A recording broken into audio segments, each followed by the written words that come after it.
오늘 주시는 하나님 말씀은 시편 21편 1절부터 13절까지의 말씀입니다.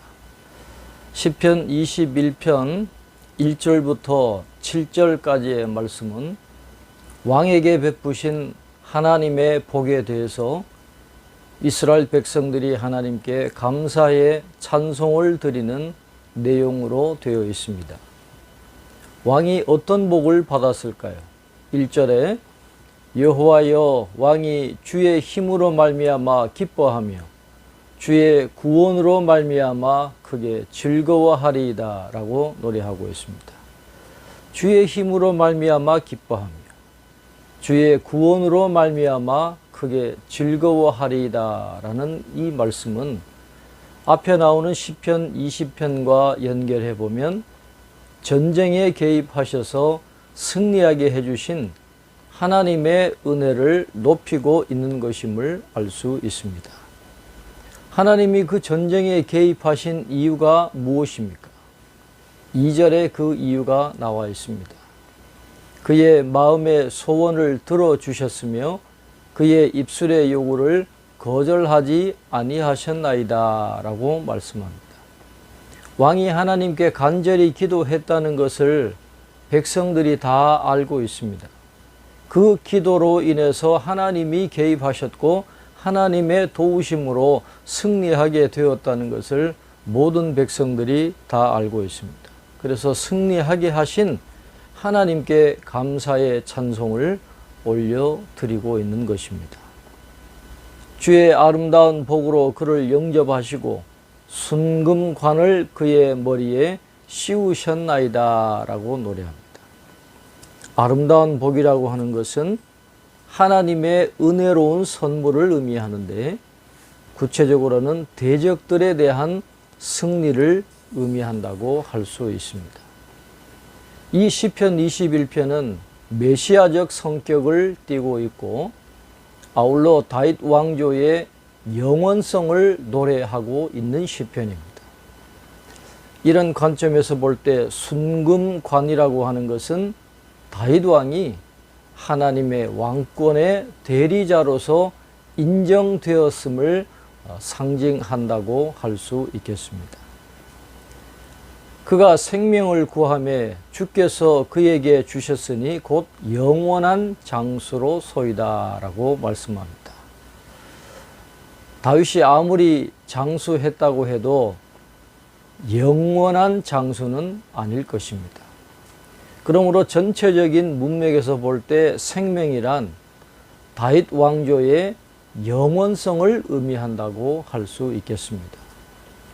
이 다윗 왕조의 영원성은 사무엘하 7장에 나오는 다윗 언약 가운데에서 하나님에 의해서 이미 보장이 되어 있는 것이었고 예수 그리스도에 의해서 온전히 성취된 언약이었음을 우리가 알게 됩니다. 주의 구원이 그의 영광을 크게 하시고 존귀와 위엄을 그에게 입히시나이다 라고 말씀합니다. 여기서 영광은 대적들에 대한 다윗의 승리를 가리킵니다. 따라서 이 말씀은 다윗의 통치가 실제로 이방 민족들에게까지 확장되었다라는 것을 의미하고 있습니다. 그가 영원토록 지극한 복을 받게 하시며 주 앞에서 기쁘고 즐겁게 하시나이다. 왕이 여호와를 의지하오니 지존하신 이의 인자함으로 흔들리지 아니하리이다 라고 말씀했습니다. 오늘 우리는 7절에 주목해 보아야 합니다.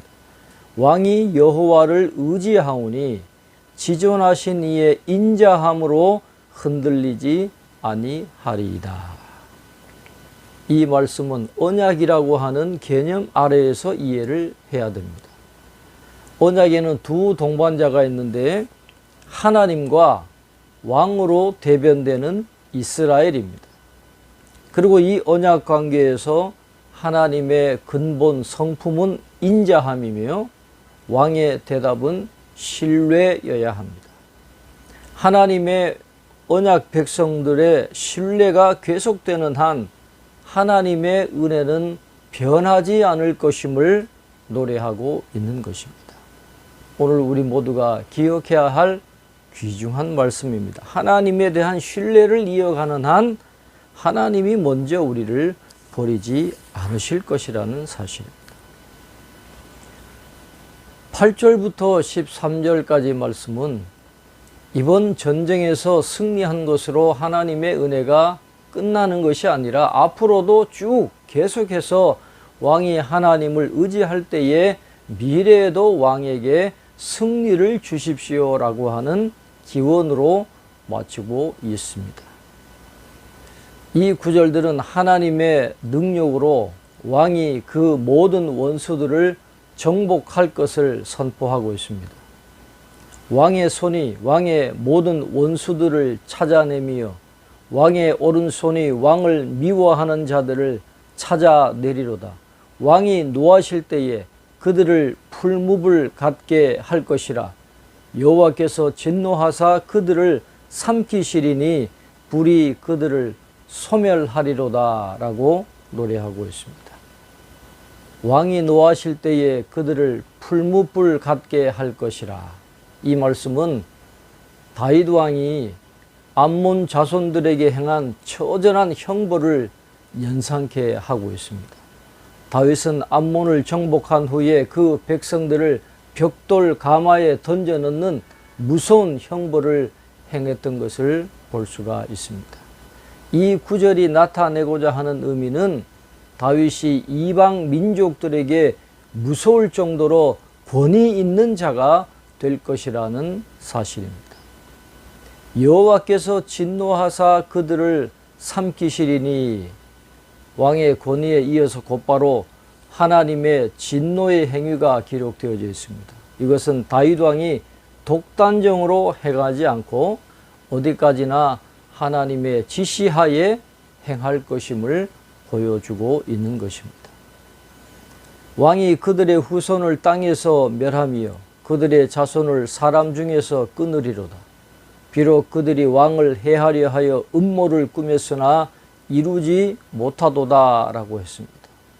여기서 음모라고 하는 것은 다윗의 왕권을 무너뜨리려는 이방 군주들의 반란 음모를 의미합니다. 그러나 다윗의 왕권은 하나님에 의해 세워진 것이기 때문에 저들의 계획으로는 절대로 무너뜨릴 수 없는 것입니다. 왕이 그들로 돌아서게 하며 그들의 얼굴을 향하여 활 시위를 당기리로다 라고 말씀했습니다. 그들의 얼굴을 향하여 활 시위를 당기리로다 라는 말은 그 얼굴을 향하여 활 시위를 당길 때라는 말을 의미하는 것입니다. 그래서 다윗이 활을 쏠 때 하나님이 함께 하셔서 승리하게 하실 것이라는 의미를 갖고 있는 것입니다. 그러나 오늘 시편 21편은 왕에게 자당할 것이 하나도 없음을 분명히 밝히고 있습니다. 우리는 성공하면 쉽게 그 공을 자신에게 돌리고 그 힘의 원천을 잊어버릴 때가 많이 있습니다. 그러므로 하나님의 은혜를 잊기보다는 주의 권능을 노래하고 찬송해야 마땅한 것을 오늘 말씀은 보여주고 있습니다. 13절에 보면 여호와여 주의 능력으로 높임을 받으소서. 우리가 주의 권능을 노래하고 찬송하게 하소서라고 말씀합니다. 다윗의 능력이 아닙니다. 주의 능력입니다.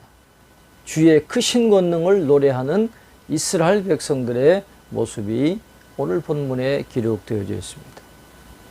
시편 21편을 기록한 신학적인 목적은 인간 왕을 왕이신 하나님께 복종시키는 것이고 왕의 정체성과 소유물과 왕의 모든 행동은 모두 하나님으로부터 나오는 것임을 깨닫게 하는 데 있는 것입니다.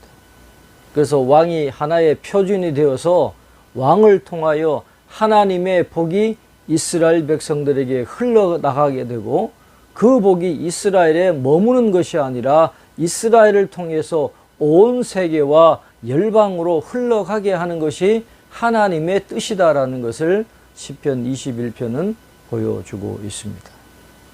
오늘 이 말씀처럼 우리도 하나님의 그 언약의 말씀을 잘 실천하고 하나님을 신뢰하고 의지하여 하나님이 주신 복을 많은 사람들에게 전해주는 축복의 통로가 되어야 할 줄로 믿습니다.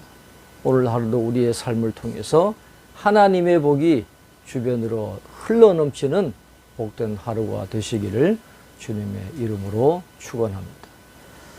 하나님 아버지, 오늘 시편 21편의 말씀을 통해서 우리에게 귀한 영적인 교훈을 허락해 주심을 감사합니다.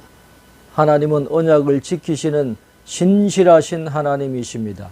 다윗 왕과 세운 언약을 신실하게 지키셔서 다윗 왕이 하나님을 의뢰하고 하나님을 신뢰할 때에 그에게 영원한 복을 주시고 승리하게 하시는 놀라운 은총을 주시는 좋으신 하나님이심을 말씀을 통해서 깨닫게 하심을 감사합니다. 오늘 우리도 언약 백성으로 부르셨사오니 하나님을 신뢰하게 하시고 그 언약을 통해서 하나님의 복을 받고 그 수많은 복들을 많은 사람들에게 나누어 줄 수 있는 저희들의 삶이 되게 축복하여 주시옵소서.